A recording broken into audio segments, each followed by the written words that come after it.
O extrato bancário tremeu na minha mão quando vi o saldo. R$ 0,00.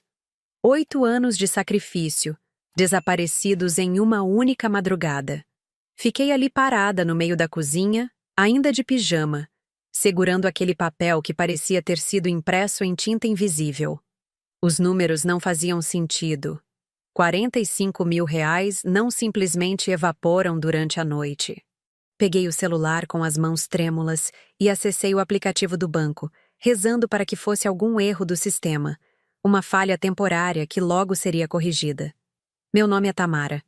Tenho 24 anos e desde os 16 aprendi que dinheiro não cresce em árvore.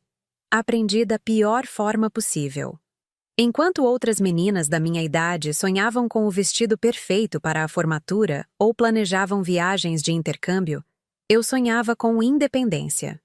Uma independência que se media em notas de R$ 50 guardadas uma a uma, como quem monta um quebra-cabeças gigante feito de sacrifícios. Desde os 16 anos, eu guardava cada centavo como se fosse ouro. Trabalhava meio período numa lanchonete depois da escola, acordava às 5 da manhã nos sábados para vender brigadeiros na feira do bairro, economizava até mesmo no lanche da escola. Levava sanduíche de casa enquanto via minhas colegas comprando salgadinhos na cantina. Cada moeda que sobrava do troco do ônibus ia direto para o cofrinho que escondia debaixo da cama. R$ 45.000. Cada nota ali representava 1 hora a mais de trabalho, quando minhas pernas já não aguentavam ficar de pé. Não para um sorvete no shopping quando o calor estava insuportável.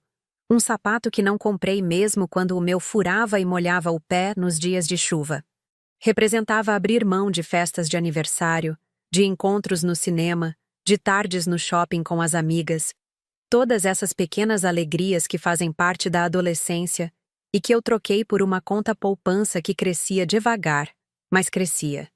Minha mãe sempre me chamava de pão dura e revirava os olhos quando eu conferia o extrato religiosamente, todo santo dia 5 de cada mês. Filha, você tem que viver um pouco, dizia ela, enquanto acendia outro cigarro barato e checava os jogos no celular dela. Sempre aqueles aplicativos coloridos que piscavam e faziam barulhinhos irritantes. Eu ouvia aqueles sons vindos do quarto dela até tarde da noite, às vezes até de madrugada. Os mesmos barulhinhos que me faziam apertar o travesseiro contra o ouvido para conseguir dormir. Eu sabia dos problemas dela com apostas. Não era algo que ela tentava esconder muito bem. As contas de luz amarelas chegavam todo mês, o telefone sempre cortado, o gás que acabava no meio do banho e demorava semanas para ser trocado. Mas eu acreditava que ela havia mudado quando começou a trabalhar como auxiliar de limpeza no hospital da cidade. Ela parecia mais calma, menos ansiosa. Não ficava mais acordada até às 3 da manhã mexendo no celular. Foi por isso que, 3 meses atrás, quando me pediu a senha só para emergências, hesitei apenas alguns segundos. Ela me olhou com aqueles olhos cansados que eu conhecia desde criança, olhos de quem carregava o mundo nas costas, e disse que precisava ter acesso caso acontecesse algo comigo. E se você se machucar, filha? E se precisar ir para o hospital? Alguém precisa conseguir acessar sua conta. Fazia sentido. Era minha mãe.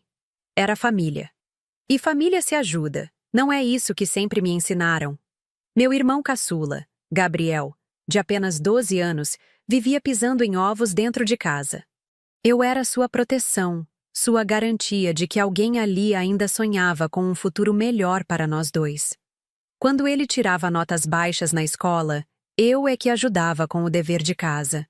Quando precisava de material escolar, era minha carteira que se abria. Quando queria um lanche diferente ou um brinquedo simples, era para mim que ele olhava com aqueles olhinhos esperançosos. Gabriel havia aprendido a não pedir nada para nossa mãe. Não porque ela fosse má ou cruel, mas porque ele percebia, do jeito que só as crianças percebem, que ela já tinha problemas demais para resolver. Então ele vinha até mim, sempre em voz baixa, sempre como se estivesse pedindo desculpas por existir. Mana, você acha que dá para comprar um caderno novo? O meu já não tem mais folhas. E eu sempre dizia que sim, mesmo que isso significasse trabalhar algumas horas extras ou abrir mão de alguma coisa para mim. Era para ele que eu sonhava com um futuro melhor. Era pensando nele que eu aguentava os pés inchados depois de 8 horas servindo lanches, que levantava de madrugada para fazer brigadeiros, que guardava cada centavo como se fosse o último do mundo. Eu queria dar a ele as oportunidades que eu não tive. Queria que ele pudesse sonhar em fazer faculdade, em viajar, em ter uma vida onde não precisasse contar moedas para comprar um refrigerante. E agora, olhando para a tela do celular que mostrava o mesmo resultado impossível, saldo, R$ 0,00, senti como se todos esses anos tivessem sido apagados com uma borracha. Como se toda a minha disciplina, todo o meu sacrifício, todos os nãos que disse para mim mesma não passassem de uma ilusão. Mas o que mais me assustava não era nem a perda do dinheiro em si. Era a certeza crescente, que subia pela minha garganta como um gosto amargo, de que eu sabia exatamente quem havia feito isso. E por quê? O celular da minha mãe ainda estava em cima da mesa da sala, exatamente onde ela havia deixado na noite anterior. A tela estava rachada no canto, mas ainda funcionava. Quando passei o dedo para desbloqueá-lo, ela nunca colocava senha, dizia que não tinha nada para esconder. A primeira coisa que apareceu foi um aplicativo de apostas online. Um aplicativo que eu nunca havia visto antes, com números vermelhos piscando na tela e uma mensagem que fez meu coração acelerar. Último depósito, R$ 45.000, realizado em, hoje, 3 horas e 47 minutos. Minha mãe dormia profundamente no sofá da sala, a boca ligeiramente aberta, o cabelo despenteado caindo sobre o rosto. Ela parecia tão pequena ali, tão frágil, que por um momento quase senti pena. Quase. Mas então me lembrei dos 8 anos de esforço que haviam desaparecido enquanto ela dormia, dos sonhos que ela havia roubado de mim e do Gabriel, sem nem ao menos nos avisar. Respirei fundo, preparando-me para uma conversa que eu sabia que mudaria tudo entre nós. Para sempre. Na manhã daquele dia, eu havia acordado mais cedo que o normal, às 5h30, para me preparar para o turno duplo no escritório onde trabalhava como recepcionista. Tinha uma entrevista importante marcada para as 4 da tarde. Finalmente a chance real de sair daquele emprego que mal pagava o suficiente para ajudar em casa. A vaga era para assistente administrativo numa empresa de contabilidade, com um salário que representaria quase o dobro do que eu ganhava. Eu havia ensaiado as respostas para as possíveis perguntas durante semanas. Sabia de cor todos os cursos online que havia feito nos últimos 2 anos, todas as minhas qualificações, todos os motivos pelos quais eu seria perfeita para aquela posição. Era a oportunidade que eu estava esperando há tanto tempo, a porta de entrada para uma vida profissional que realmente fizesse sentido. Quando fui checar minha conta para transferir dinheiro para a passagem de ônibus até o centro da cidade, a entrevista era num prédio elegante que ficava a 1 hora da minha casa. Meu mundo desabou como um castelo de cartas atingido por uma ventania. Liguei para o banco em pânico, as mãos tremendo tanto que mal conseguia digitar os números no celular. O atendente, com uma voz monótona e profissional, confirmou o que eu já sabia, mas ainda esperava que fosse mentira. As transferências tinham sido feitas às 3 horas e 47 minutos da madrugada, todas para a mesma conta bancária. Uma conta que eu não conhecia, em nome de alguém que nunca havia ouvido falar. R$ 45.000. 8 anos da minha vida. 8 anos de acordar quando o sol ainda não havia nascido, de trabalhar quando minhas amigas estavam se divertindo, de negar a mim mesma qualquer pequeno prazer para construir algo sólido, algo que me desse segurança. Tudo havia desaparecido em questão de minutos, enquanto eu dormia confiando que o amanhã seria melhor que o hoje. Minha mãe dormia profundamente no sofá da sala quando cheguei até ela, o celular ainda na mão com um aplicativo de jogos aberto. A tela mostrava uma sequência de cores piscantes e números que mudavam rapidamente. O mesmo tipo de jogo que eu havia mexendo todos os dias, mas agora entendendo pela primeira vez o que aquilo realmente significava. Mãe, cadê meu dinheiro? Gritei, acordando-a bruscamente. Minha voz saiu mais alta e mais desesperada do que eu pretendia, ecoando pela casa inteira e acordando também Gabriel, que apareceu na porta do quarto com os olhos inchados de sono e uma expressão de susto. Ela abriu os olhos lentamente, como quem demora alguns segundos para entender onde está e o que está acontecendo. Quando me viu ali parada na sua frente, segurando o extrato bancário e com lágrimas descendo pelo rosto, a expressão dela mudou. Não era surpresa, não era confusão, era resignação. Era a cara de quem sabia que esse momento chegaria mais cedo ou mais tarde. Ela nem tentou negar. Isso foi talvez o que mais me doeu. O fato de que ela nem ao menos tentou inventar uma desculpa, nem tentou ganhar tempo fingindo não saber do que eu estava falando. Apenas murmurou algo sobre resolver uns problemas e que ia devolver tudo. A voz saiu baixa, quase inaudível, como se ela soubesse que as palavras não tinham peso nenhum. Como assim resolver problemas? Insisti, sentindo a raiva crescer no meu peito como uma fogueira. Que problemas valem R$ 45.000, mãe? Que problemas são mais importantes que o futuro da sua própria filha? Ela se levantou do sofá com movimentos lentos, evitando olhar nos meus olhos. Gabriel continuava parado na porta, observando tudo em silêncio, e eu conseguia ver no rosto dele a mesma confusão e o mesmo medo que eu estava sentindo. Ele não entendia os números, não entendia completamente o que estava acontecendo, mas entendia a tensão no ar. Entendia que algo muito grave havia acontecido. Nos dias seguintes, as desculpas se tornaram ameaças veladas. Minha mãe, que inicialmente parecia envergonhada e arrependida, começou a mudar de tom conforme percebia que eu não ia simplesmente aceitar a situação e fingir que nada havia acontecido. Você é minha filha. Esse dinheiro também é meu por direito, Tamara, disse ela na segunda manhã após a descoberta, quando eu acordei e fui direto cobrar um plano concreto de como ela pretendia devolver o que havia roubado. A palavra roubado a irritou tanto que ela se levantou da cadeira da cozinha com força, fazendo a xícara de café tremer na mesa. Eu te criei, eu te alimentei, eu coloquei um teto sobre sua cabeça por 24 anos. Você acha que tudo isso foi de graça? A voz dela tinha uma frieza que eu nunca havia escutado antes. Você acha que não tenho direito a nada do que você conseguiu juntar morando na minha casa, comendo da minha comida, usando a minha energia elétrica? Aquelas palavras me atingiram como um soco no estômago.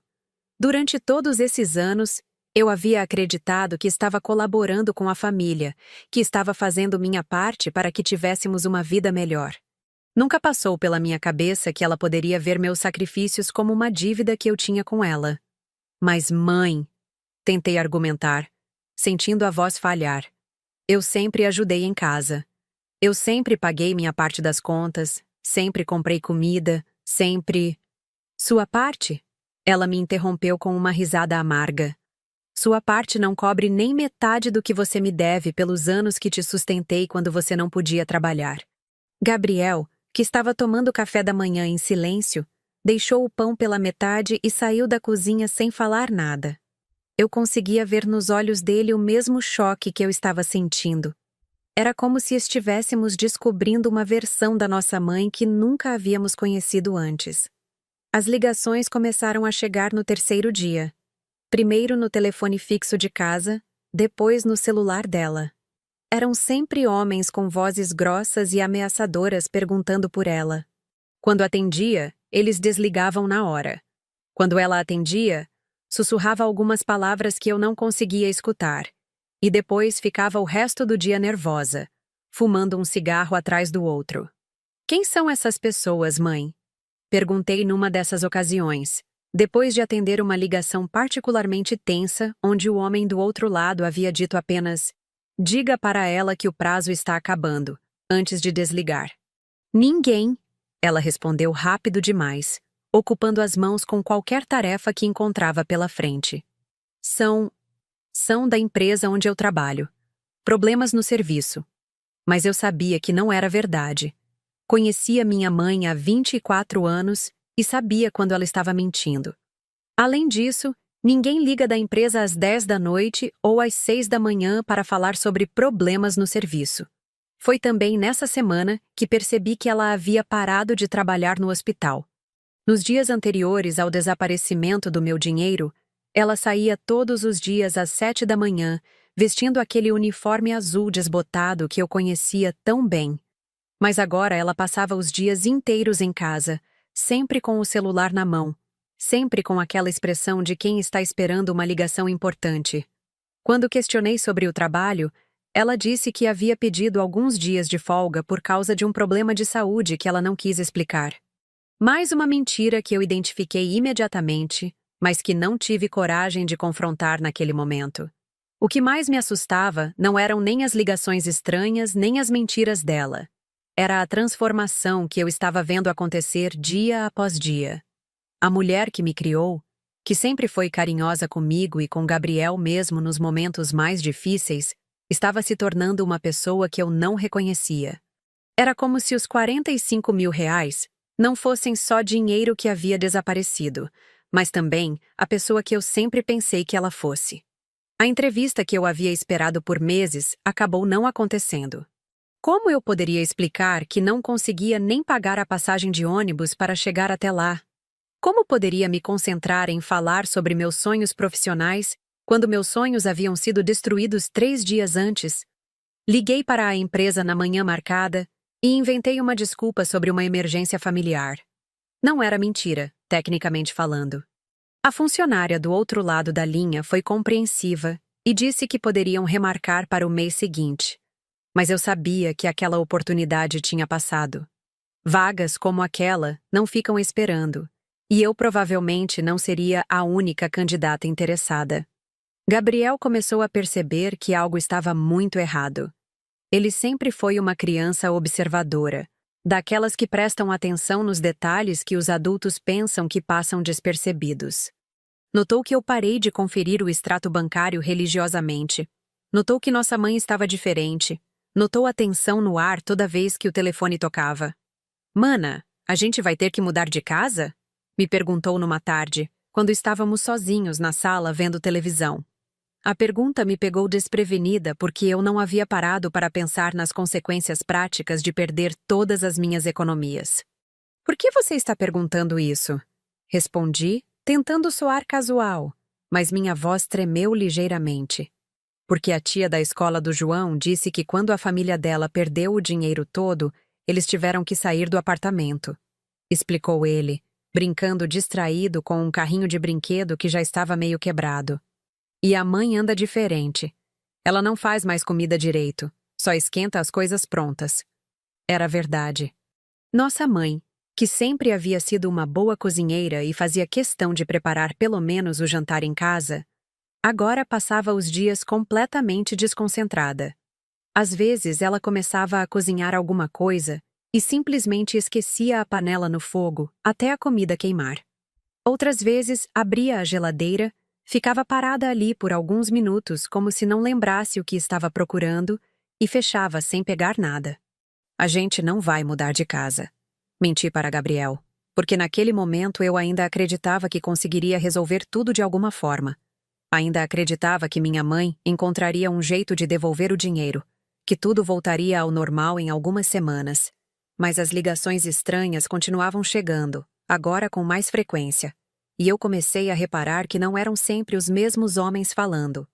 Às vezes era uma voz mais grossa, outras vezes mais fina, às vezes com sotaque, outras vezes sem, como se fossem várias pessoas diferentes procurando por ela.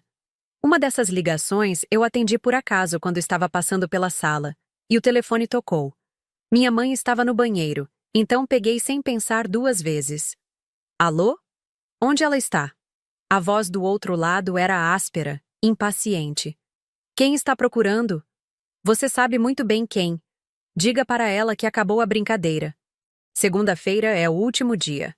"Desculpa, mas acho que vocês têm o número errado." "Número errado?"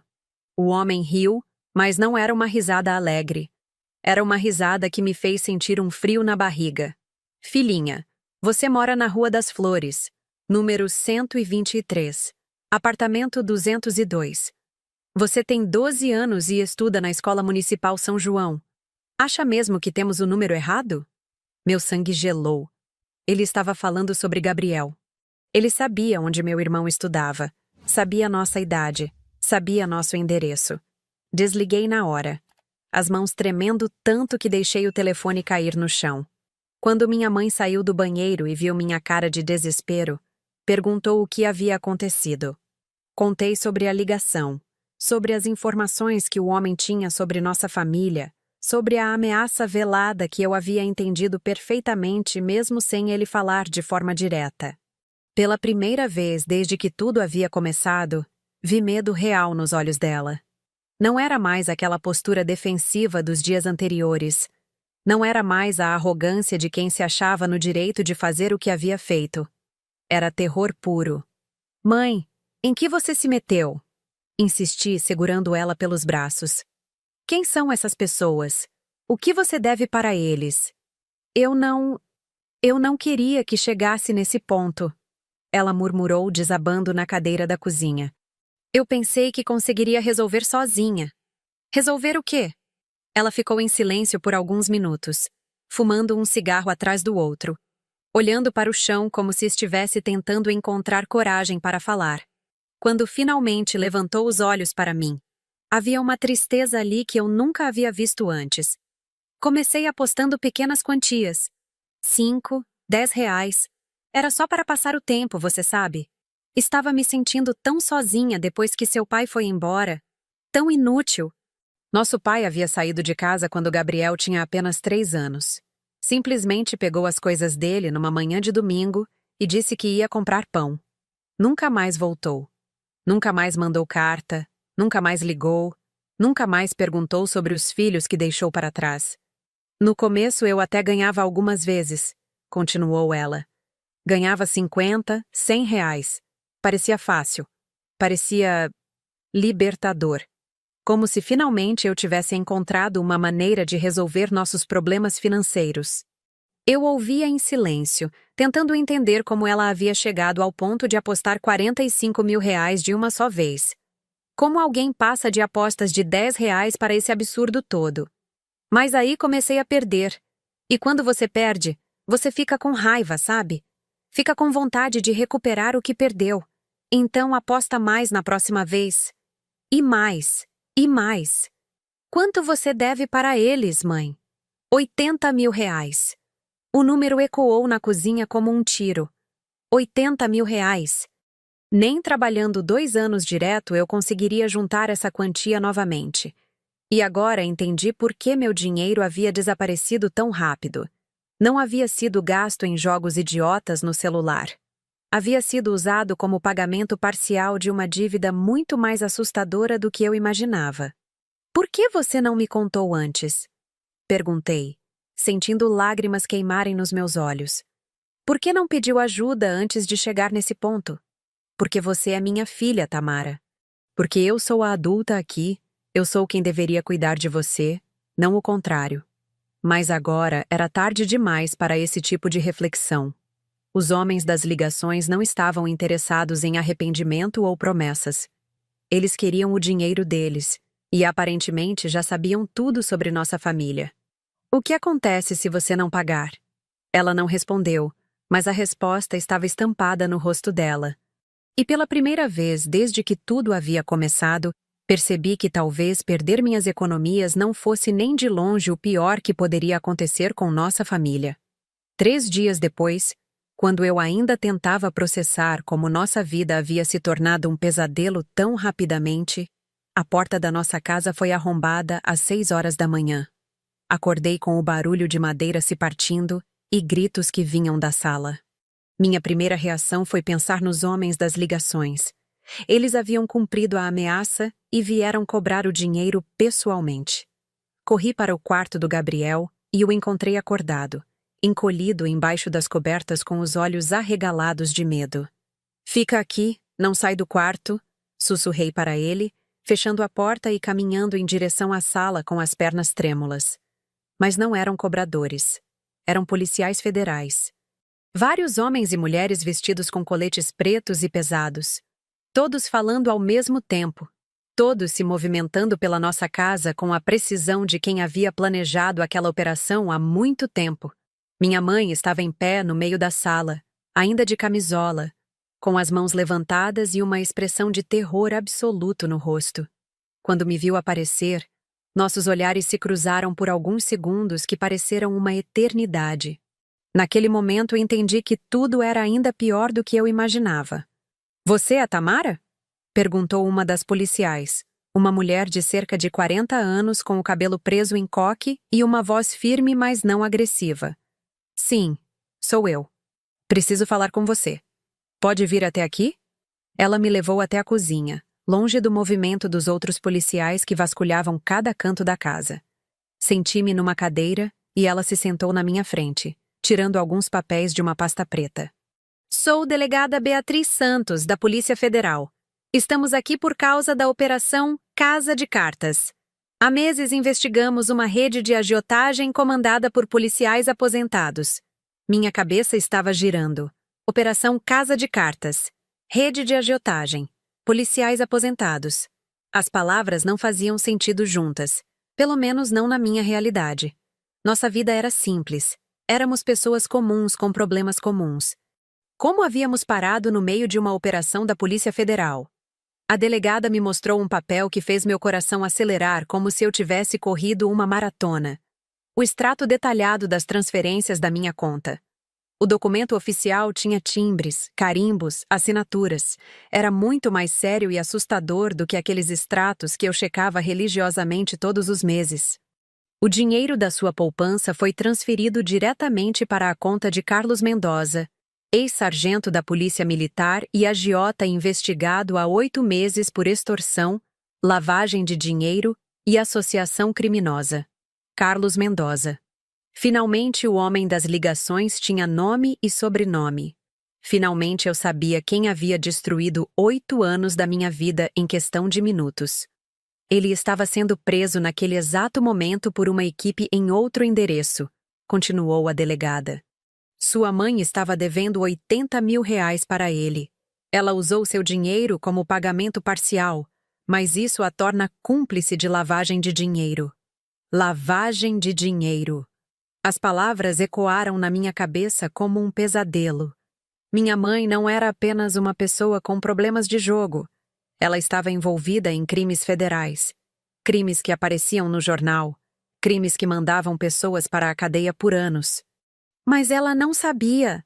Tentei argumentar, sentindo uma necessidade desesperada de defender minha mãe, mesmo depois de tudo o que havia acontecido. Ela só queria pagar o que devia. Ela não sabia que o dinheiro era de origem criminosa. A delegada me olhou com uma expressão que misturava compreensão e firmeza profissional. Tamara. Sua mãe conhecia Carlos Mendoza há mais de 1 ano. Ela não estava apenas apostando em jogos online. Ela estava participando de um esquema muito maior. Como assim? Carlos não era apenas um agiota que emprestava dinheiro. Ele comandava uma rede que usava apostas online como fachada para lavar dinheiro de outros crimes. Sua mãe não estava só perdendo dinheiro em jogos. Ela estava ajudando a branquear recursos de tráfico de drogas, roubo de cargas, sequestros. Senti como se o chão tivesse desaparecido debaixo dos meus pés. Minha mãe, que sempre me ensinou a diferença entre certo e errado, que sempre me disse para ser uma pessoa honesta, estava envolvida com traficantes e sequestradores. Ela sabia disso? As conversas interceptadas mostram que sim.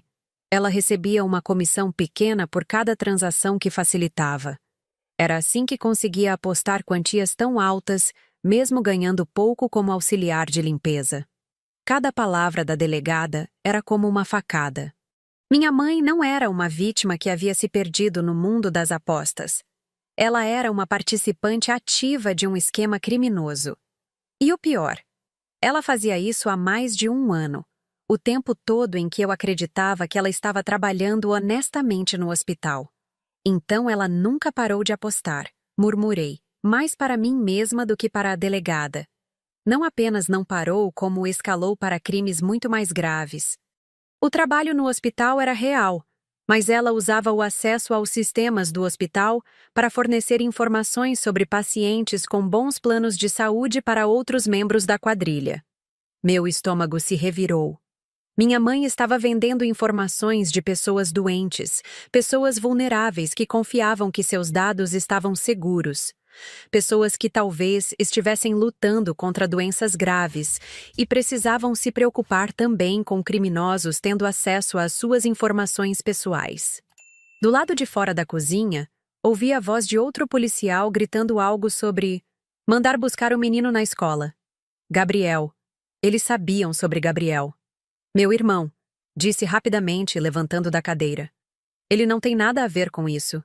Ele é só uma criança. Eu sei. Ele não está em perigo, mas precisaremos acionar o conselho tutelar para decidir com quem ele vai ficar, enquanto sua mãe estiver presa. Presa. A palavra que eu vinha evitando pensar finalmente foi dita em voz alta. Minha mãe ia ser presa. Ia ser levada da nossa casa, algemada, colocada numa viatura da polícia como uma criminosa comum. Por quanto tempo? Considerando todos os crimes, lavagem de dinheiro, associação criminosa, estelionato, violação de dados pessoais, ela provavelmente pegará entre 5 e 8 anos de prisão. 5 a 8 anos. Gabriel teria entre 17 e 20 anos quando ela saísse. Eu teria entre 29 e 32.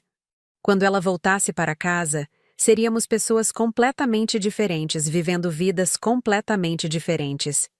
E nosso dinheiro? O dinheiro será devolvido integralmente nas próximas 2 semanas.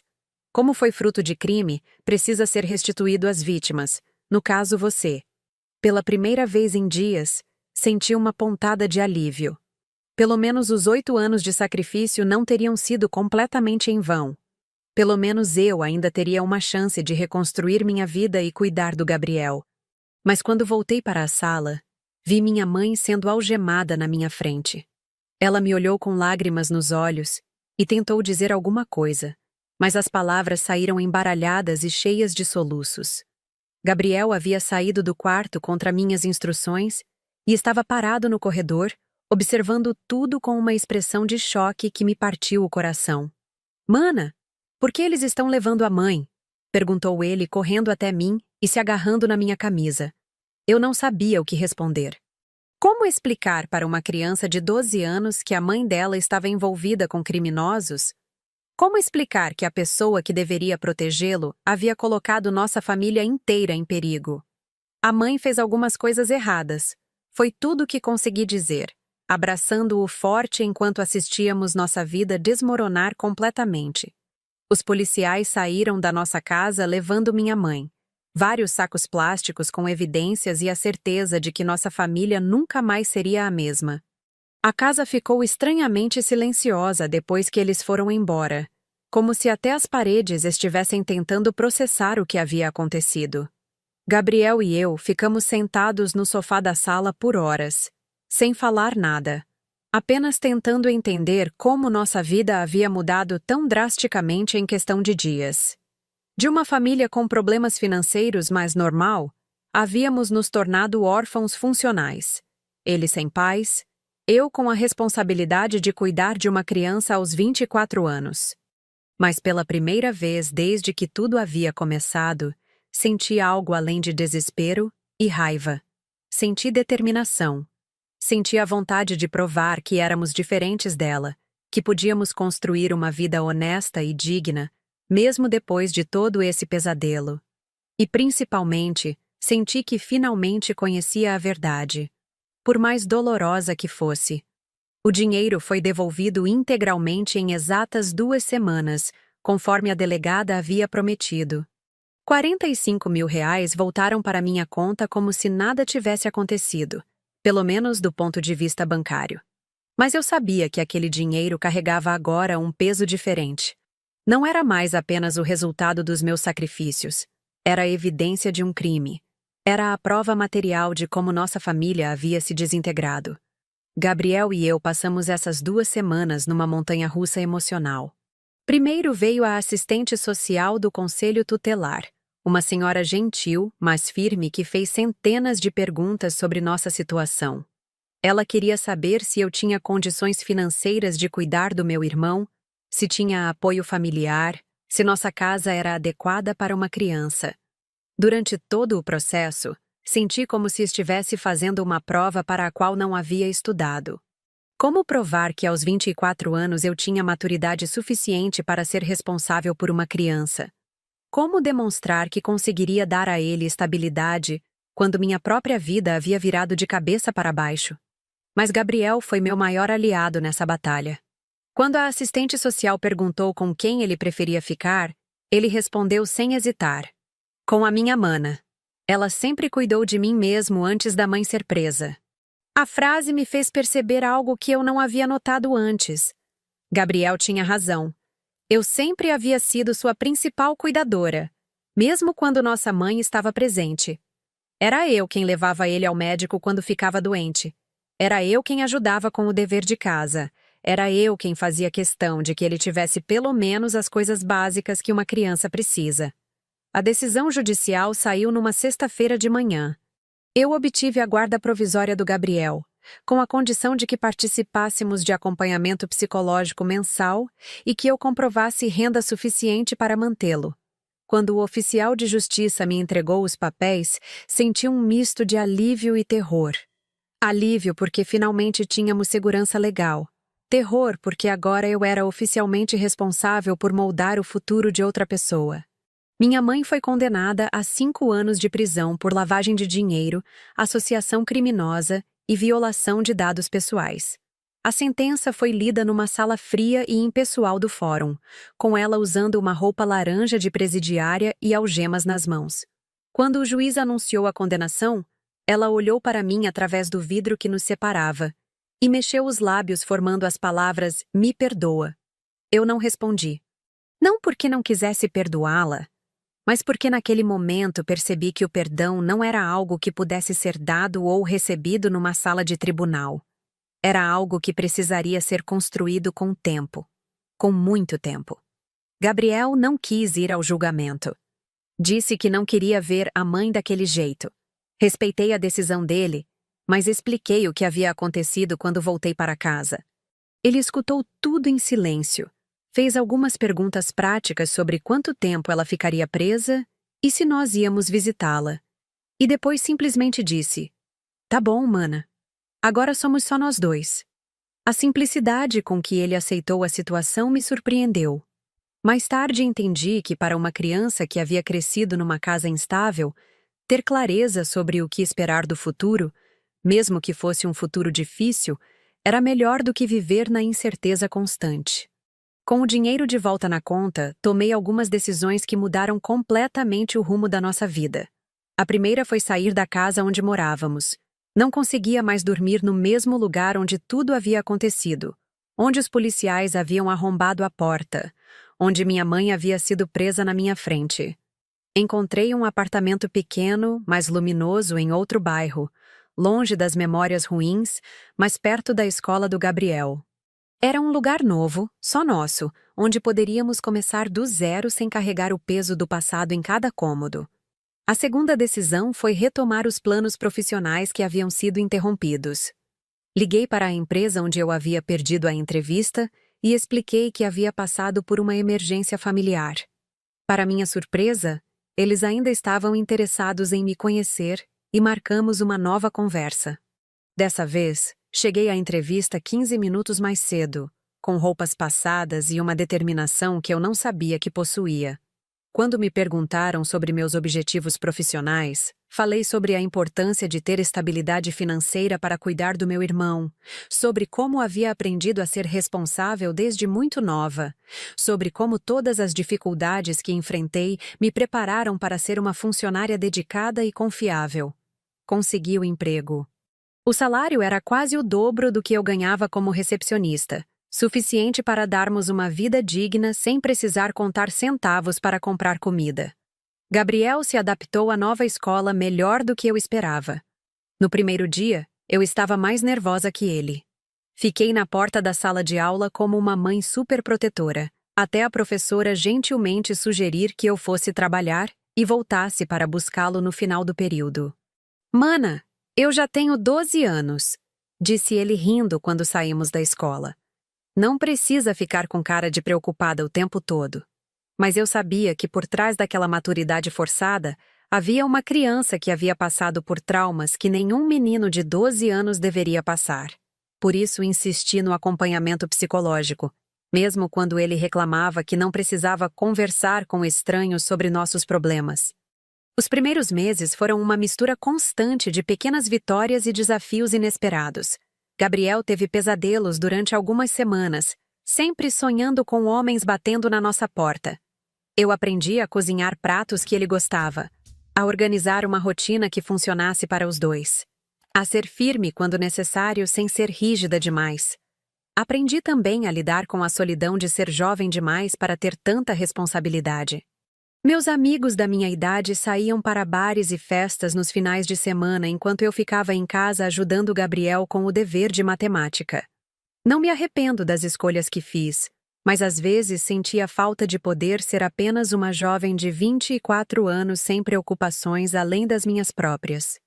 O momento que marcou nossa verdadeira virada aconteceu numa tarde de domingo, cerca de 6 meses depois da prisão da nossa mãe. Estávamos montando um quebra-cabeças na sala quando Gabriel disse, sem tirar os olhos das peças: "Mana, obrigado por não ter desistido de mim." "Gabriel, eu nunca desistiria de você. Você é meu irmão." "Eu sei, mas muita gente teria desistido. Muita gente teria deixado eu ir para um abrigo ou para uma família adotiva." Olhei para ele e vi que não era mais o menino assustado que se escondia no quarto quando a polícia invadiu nossa casa. Era um garoto que estava aprendendo a confiar novamente, que estava entendendo que nem todos os adultos da sua vida iam decepcioná-lo. A gente é família, Gabriel. E família de verdade não abandona. Ele sorriu e voltou a se concentrar no quebra-cabeças. Naquele momento, percebi que havíamos conseguido algo que parecia impossível alguns meses antes: construir uma nova versão de família a partir dos pedaços quebrados da antiga. Hoje, 2 anos depois, moro num apartamento próprio com Gabriel. Consegui dar entrada com o dinheiro que foi devolvido e financiar o restante em condições que cabem no nosso orçamento. É um lugar pequeno, mas é nosso. Cada móvel foi escolhido por nós dois, cada quadro na parede tem algum significado especial, cada canto da casa carrega memórias boas que estamos construindo juntos. Gabriel, agora com 14 anos, me chama de Mana, com um sorriso que não via há anos. É um sorriso genuíno, sem aquela tensão constante que ele carregava quando nossa mãe ainda morava conosco. Ele cresceu muito, não apenas fisicamente, mas emocionalmente. Aprendeu a confiar novamente, a sonhar com o futuro, a acreditar que as pessoas podem mudar e melhorar. Ele está no primeiro ano do ensino médio e é um dos melhores alunos da turma. Descobriu que tem talento para matemática e física, e às vezes me ajuda com as planilhas do trabalho quando chego em casa cansada. Nos finais de semana, gosta de cozinhar comigo, uma tradição que criamos para tornar nossa casa mais calorosa e acolhedora. Minha poupança agora tem R$ 80.000, uma quantia que eu nunca sonhei ter aos 26 anos.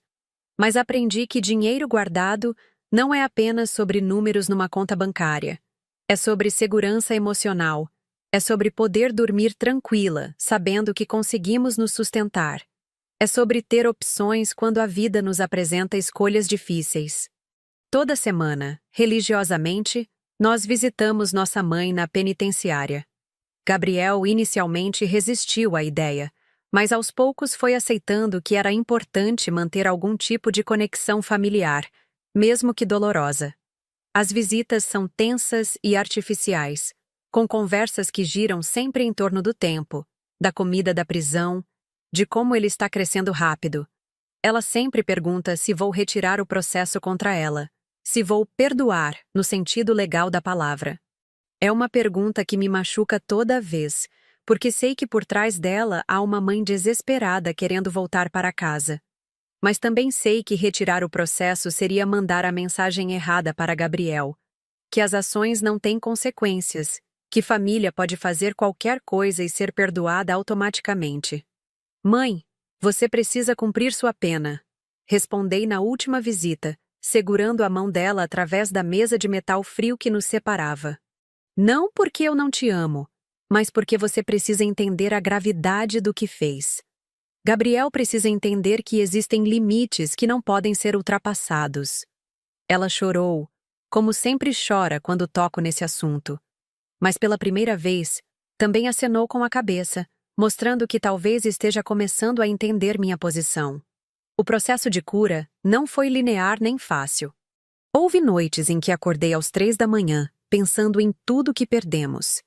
Em como nossa família podia ter sido diferente se ela tivesse feito escolhas diferentes. Houve momentos em que senti raiva de ter que crescer tão rápido, de ter que assumir responsabilidades que não eram originalmente minhas. Mas também houve momentos de gratidão profunda. Gratidão por ter descoberto uma força interior que eu não sabia que possuía. Gratidão por ter construído uma relação com Gabriel que é mais sólida e verdadeira do que muitas relações entre irmãos que cresceram em famílias normais. Gratidão por ter aprendido, ainda jovem, que a segurança emocional não depende de outras pessoas. Depende de nós mesmos. Gabriel começou a fazer terapia há 1 ano e meio. Inicialmente relutante, agora aguarda ansioso pelas sessões semanais.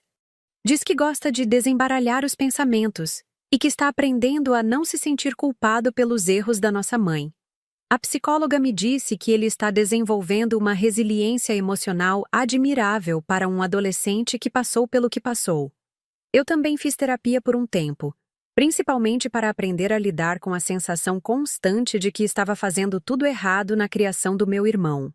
Aprendi que não existe manual para situações como a nossa, que o amor e o bom senso são guias melhores do que a perfeição, que cometer erros pequenos é normal quando se está tentando acertar nas coisas grandes. No trabalho, fui promovida 2 vezes nos últimos 2 anos. Meus colegas admiram minha dedicação e minha capacidade de resolver problemas complexos, habilidades que desenvolvi não em nenhum curso, mas na vida real, cuidando de uma família em crise. Às vezes penso ironicamente que nossa tragédia familiar me preparou profissionalmente de uma forma que nenhuma faculdade conseguiria. Mantenho contato esporádico com alguns amigos da época da escola, mas percebi que compartilhamos cada vez menos interesses e preocupações. Enquanto eles se preocupam com relacionamentos e festas, eu me preocupo com investimentos e com o futuro educacional do Gabriel. Não é melhor nem pior, é apenas diferente. Comecei a namorar há alguns meses. João é contador, tem 28 anos e conhece toda a nossa história desde o início.